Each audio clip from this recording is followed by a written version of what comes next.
Hi friends, எல்லாருக்கும் வணக்கம். Welcome to Nivi views. ஆக்சுவலாக வந்து பார்த்திங்கன்னா ரேஷ்மான்றவங்க வந்து ஸ்னீசிங் அதை பற்றி சொல்லுங்கள் அப்படின்னு சொல்லியிருந்தாங்க. இது வந்து தும்பலுங்க. நார்மலாக வந்து எனக்கே வந்து சின்ன வயசில் இந்த தும்பல்ன்றது ரொம்ப கஷ்டமாக இருக்கும்.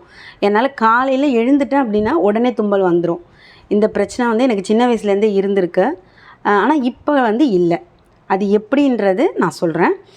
சின்ன வயசில் பார்த்திங்கன்னா ஒரு 4 மணி 5 மணிக்கு நம்ம எழுந்தோம் அப்படின்னா தும்பல் வந்துடும். அதுக்காகவே வந்து நான் பார்த்திங்கன்னா வந்து நைட்டே படிச்சுட்டு படுத்துருவேன். ஆனால் வந்து இப்போ நாங்கள் தண்ணிலாம் பிடிப்போம். காலையில் எழுந்து தண்ணிலாம் பிடிப்போம். அப்போல்லாம் வரும், தும்பல் வரும். ஆனால் அது கொஞ்சம் என்ன சொல்கிறது, கஷ்டம் இல்லாமல் வெளியில் இருப்போம். வெளியில் தான் தண்ணி பிடிப்போம் இல்லையா? அதனால் பார்த்திங்கன்னா தும்பல் அந்தளவுக்கு வராது. ஆனால் ஒரு ரூம்குள்ளே இருக்கும்போது அந்த தும்பல்ன்றது அதிகமாக வரும். அதை கண்ட்ரோலே பண்ண முடியாது. அந்த மாதிரி நான் அனுபவிச்சிருக்கேன். சின்ன வயசில் ரொம்ப கோல்டாகும், சைனஸ் ப்ராப்ளம் இருந்திருக்கு, அந்த மாதிரி நிறைய பிரச்சனை இருந்திருக்கு. ஆனால் இப்போ எல்லாமே பார்த்திங்கன்னா அதை நான் எல்லாமே வந்து சால்வ் பண்ணிட்டேன். ஏன்னா நான் ஹாஸ்பிட்டலில் போய் இப்போதைக்கு ட்ரீட்மெண்ட் எதுவும் எடுத்துக்கல. ஆனால் சின்ன சின்ன விஷயந்தான்.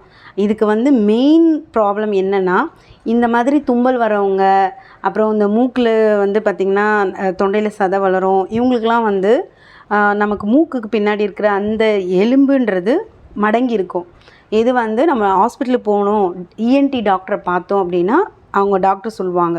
நான் சின்ன வயசில் பார்த்திங்கன்னா காது ப்ராப்ளம் ஆனதுனால போய் பார்த்துருக்கேங்க. ஸோ அதனால் அவங்க சொன்னப்போ எனக்கு தெரியும் எனக்கு அந்த மாதிரி இருக்குது அப்படின்னு சொல்லிட்டு. ஸோ தும்பல் யார் யாருக்கெல்லாம் வருதோ அவங்களுக்கு இந்த பிரச்சனை கண்டிப்பாக இருக்கும். இன்னொன்று பார்த்திங்கன்னா வந்து அதாவது இவங்களுக்கெலாம் வந்து நோய் எதிர்ப்பு சக்தி ரொம்ப கம்மியாக இருக்கும். இவங்களாம் சின்ன வயசுலேருந்தே பார்த்திங்கன்னா இதை சாப்பிட மாட்டாங்க. அதாவது நல்ல நல்ல பொருள்லாம் வந்து வீட்லேயே வந்து அவாய்ட் பண்ணியிருப்பாங்க. கோல்டு பிடிக்கும் அப்படின்றதுனால பார்த்திங்கன்னா கோல்டாக இருக்கிற பொருள்லாம் சாப்பிடக்கூடாது அப்படின்னு சொல்லிட்டு நிறைய விஷயத்த அவாய்ட் பண்ணியிருப்பாங்க. ஸோ அதுவும் ஒரு ரீசன். அப்புறம் இருக்கிற இடத்துல வந்து ரொம்ப டஸ்ட்டு இருக்கும்.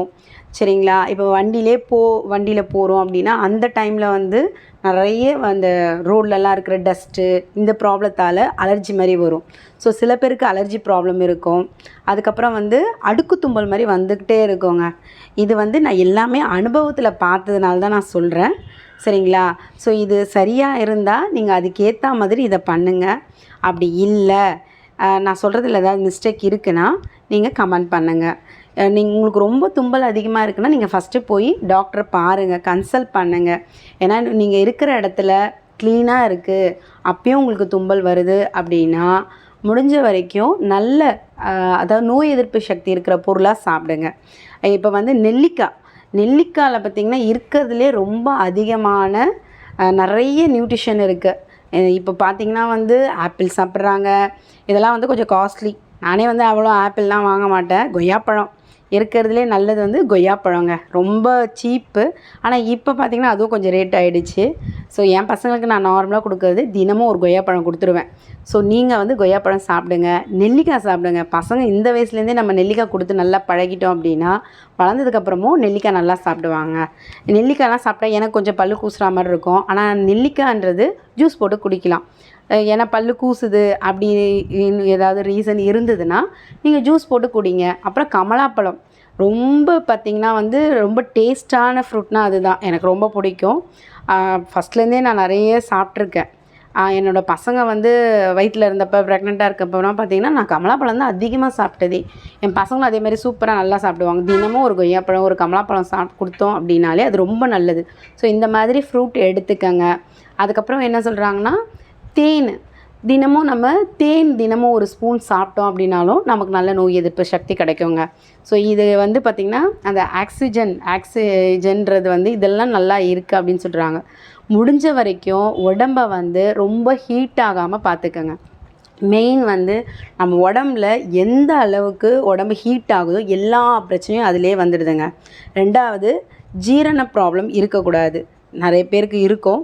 ஸோ அவங்களாம் வந்து சீரக தண்ணி தினமும், இல்லைனா ஒரு நாள் விட்டு ஒரு நாள் கூட சரி, குடிக்கிற தண்ணியில் சீரகம் கொஞ்சம் கொதிக்க வச்சு குடிக்கலாம்.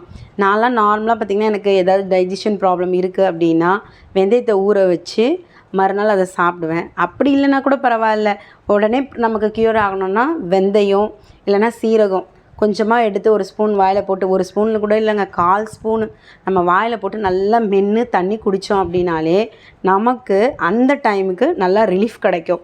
அதை நான் வந்து நல்லா ஃபீல் பண்ணியிருக்கேன். ஸோ யார் யாருக்கெல்லாம் இந்த மாதிரி பிரச்சனை இருக்கோ, நீங்கள் கொஞ்சம் கொஞ்சமாக தான் நம்ம எல்லாமே க்யூர் பண்ண முடியும். ஏன்னா வீட்டில் சமைக்கிற பொருளே நிறைய நல்ல விஷயங்கள் இருக்குது. நிறைய பேர் வந்து சமையலில் நிறைய பொருளை அவாய்ட் பண்ணிடுவாங்க.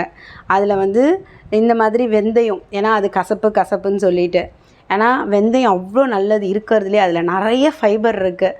ஸோ கண்டிப்பாக தினமும் கூட எடுத்துக்கலாம். இப்போ அடிக்கிற வெயிலுக்கு எல்லாருக்கும் தும்பல் வருதுன்றது பெரிய ஒரு இதுவாக இருக்கும். ஏன்னா அந்த கூலிங்கில் தான் வந்து தும்பல் வரும், சைனஸ் ப்ராப்ளம் வரும் அப்படின்னு சொல்லுவாங்க. ஆனால் இந்த வெயிலுக்கு பார்த்திங்கன்னா வந்து தலைவலி, அப்புறம் வந்து கண் எரிச்சல், இந்த மாதிரி நிறைய விஷயம் வருது.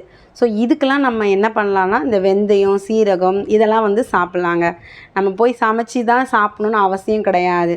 அடுத்தது பார்த்திங்கன்னா வந்து தேங்காய் இருக்கிறதுலே ரொம்ப நல்ல விஷயம் வந்து தேங்காய். அது ஃப்ரெஷ்ஷாக வாங்கி ஃப்ரெஷ்ஷாக சாப்பிட்றணும். நம்ம எடுத்து வச்சு 2 நாள் 3 நாள் வச்சு சாப்பிட்டோம்னா அது வேலைக்கு ஆகாது.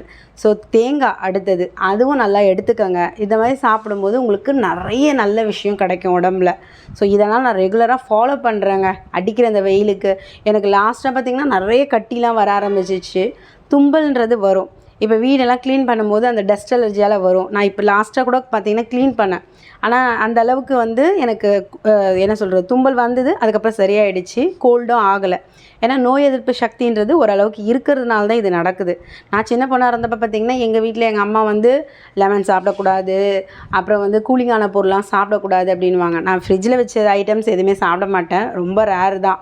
அதாவது இந்த ஃப்ரிட்ஜில் ஐஸ் வாட்டர், அப்புறம் ஃப்ரிட்ஜில் இருந்து பழம் இதெல்லாம் எடுத்து உடனே சாப்பிட்றது அப்படிலாம் பண்ண மாட்டேன். வச்சு கொஞ்சம் நேரம் கழித்து சாப்பிட்றது, இல்லை சுடுதண்ணில் போட்டு கொஞ்சம் நேரம் பொறுத்து சாப்பிட்றது, அந்த மாதிரி செய்வாங்க. ஸோ அதனால் எனக்கு அந்த சில் தண்ணி குடிக்கணுன்ற இன்ட்ரெஸ்ட்டே கிடையாது, ஃபஸ்ட்டில் இருந்தே சரி இப்போவும் சரி. ஆனால் சின்ன வயசில் எனக்கு அதிகமாக வந்து கோல்டு ஆகும், சைனஸ் ப்ராப்ளம் இருந்திருக்கு. போய் ரொம்ப கோல்டு, இருமல் வரும், மூக்குலேருந்து நீராக கொட்டும், அந்த மாதிரிலாம் நிறைய நடந்திருக்கு. போய் இன்ஜெக்ஷன் பண்ணால் தான் எனக்கு சரியாகும். அப்படிப்பட்ட நானே இப்போ இந்த அளவுக்கு மாறியிருக்கேன்னா என்னோடய சாப்பிட்ற ஃபுட் ஐட்டம் நான் கரெக்டாக சாப்பிட்றதுனால தாங்க எனக்கு இந்த மாதிரி பிரச்சனைலாம் இப்போ இல்லாமல் இருக்குது. பட் பார்த்திங்கன்னா ஏஜ் ஆக ஆக சில பேருக்கு சில பிரச்சனைகள் வரதான் செய்யும். ஸோ அந்த மாதிரி பிரச்சனை இருக்குது. ஸோ அதுக்கும் நான் என்ன பண்ணலாம் அப்படின்னு யோசிச்சுட்ருக்கேன். ஸோ யாருக்கெல்லாம் இந்த தும்பல் பிரச்சனை இருக்கோ நீங்கள் இதை ஃபாலோ பண்ணுங்கள். உங்களுக்கு ஃபாலோ பண்ணியும் சரியாகலை அப்படின்னா நீங்கள் கண்டிப்பாக போய் டாக்டரை பாருங்கள். டாக்டரை பார்த்து கன்சல்ட் பண்ணிவிட்டு அவர் கொடுக்குற மாத்திரை மருந்து என்னவோ அதை கரெக்டாக சாப்பிடுங்க. ஆனால் முக்கியமானது வீட்டில் நம்ம சாப்பிட்ற பொருள் நம்ம எல்லாமே சாப்பிட்லாம், நைட்டில் தான் சாப்பிடக்கூடாதுன்னு சொல்லியிருக்காங்க. முடிஞ்ச வரைக்கும் சாப்பிட்ற விஷயத்த நம்ம ஹெல்த்தியாக சாப்பிட்லாம், கொஞ்சமாக சாப்பிட்ணும். ஹெல்த்தியாக சாப்பிட்டாலே போதுங்க. எல்லாம் நிறைய ஐட்டம்ஸ் இருக்குது. ஃப்ரூட்ஸு, என்னென்ன ஃப்ரூட்ஸ் இருக்கோ நம்மளால் முடிஞ்சது என்ன வாங்க முடியுமோ அதை வாங்கி நம்ம சாப்பிட்லாம். ஸோ இதெல்லாம் சாப்பிட்டாலே நமக்கு எந்த பிரச்சனையும் வராது. ஸோ நீங்கள் வந்து கண்டிப்பாக ட்ரை பண்ணுங்கள் ரேஷ்மா.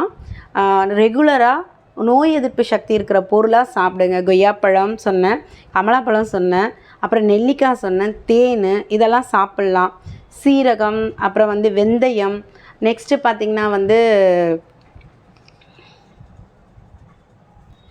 இந்த மாதிரி பொருள்லாம் நீங்கள் கண்டிப்பாக சாப்பாட்டில் எடுத்துக்கங்க. டெஃபினட்டாக உங்களுக்கு இருக்கிற பிரச்சனை சரியாகும். ஸோ அதிகமாக இருக்கும்போது நீங்கள் இதை ஃபாலோ பண்ணுங்கள். நீங்கள் கண்டிப்பாக போய் இந்த மாதிரி தும்பல் வருதுன்னா இஎன்டி டாக்டரை பார்க்குறது ரொம்ப நல்லது. அதிகமான தும்பல் இருக்கும்போது நான் சொல்கிறேங்க. ஏன்னா படிப்படியாக தான் எதையுமே வந்து குணப்படுத்த முடியும் இல்லையா. உடனே நம்ம வேணும் அப்படின்னா நம்ம கண்டிப்பாக வந்து டாக்டரை போய் தான் பார்க்கணும்.